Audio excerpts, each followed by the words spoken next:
So here is the Airedale 6.0 SE, and as you can see, compared to the Campstars, which have got the similar material to that of the Caymans, which is 120 HDE, this is 240 HDE, so that's the same sort of material that is on the Move Light drive-away awnings.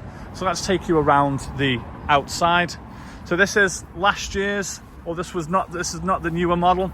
Reason you know that is because it's got the toggled in lighter coloured ground sheet, whereas the new 7.0 SE, which we'll show you later, is just over there. I'll show you the difference because that one's got the Velcro in darker footprint.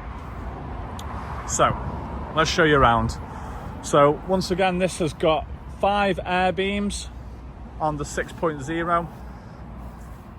And as we always say, the most expensive part of any awning or tent is the see-through parts.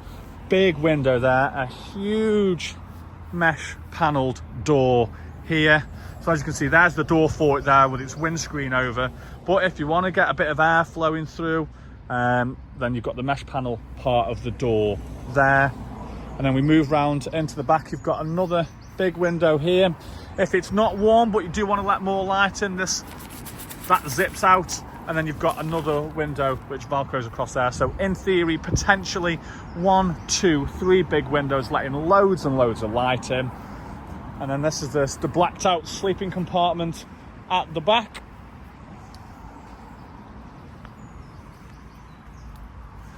So this is the SE model, and the SE stands for side extension, and that side extension is connected with a steel pole. All comes in the pack, and as you can see here,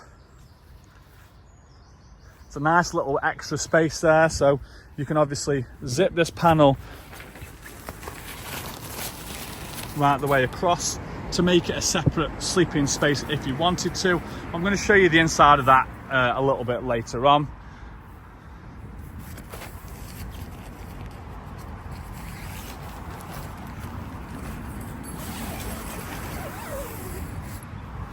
That's what it looks from the outside when that bit is zipped up. Big window again. Now it also looks like from the inside you can zip that up, but that's a mesh panel there again. It's all about letting the air through and trying to keep it as cool as physically possible when we do eventually get a winter in the summer, when we eventually get some summer weather in the UK. So let's go and take a look inside.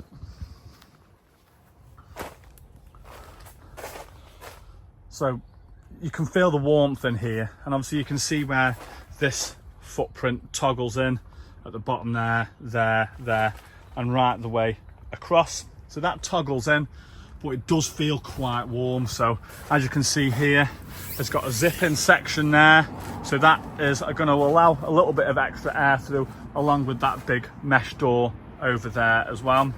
If you want privacy, then you've got these blinds that slide across there, but if you didn't want the privacy necessarily in the day, then you've got a big window there, you've got a big window there, and that door can completely zip across, so that once again you could have this space here as a large living or a large, sheltered canopy space as well.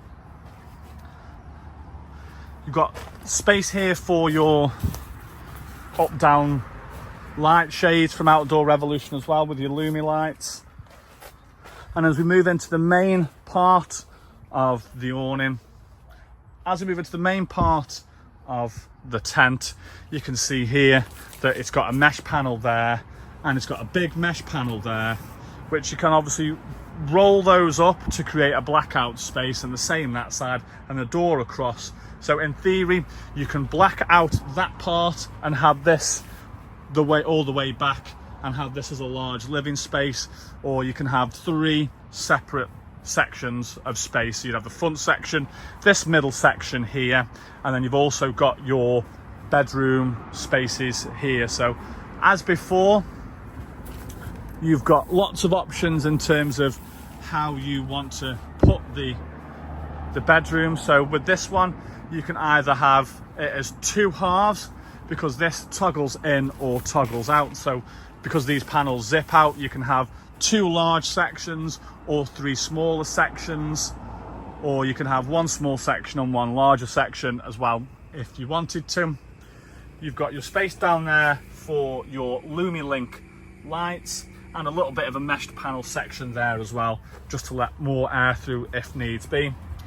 Your zip section there to let your electric in, and then there is normally the same thing here as well, just on the inside. So that means that you can charge your Kindle, charge your phone, charge whatever it is that you read before you go to bed with, and know that it's getting charged overnight.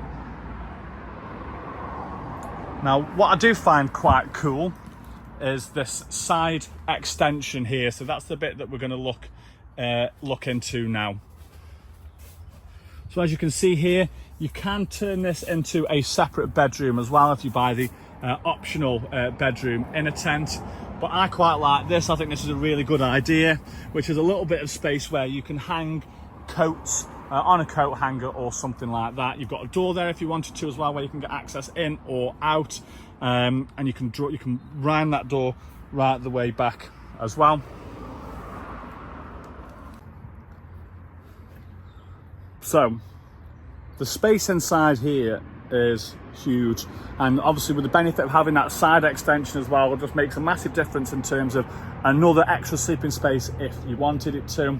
But also as well, because of the flexibility with these doors, rather than having that 3 sections there, you can have just 1 big section and then the bedroom space as well.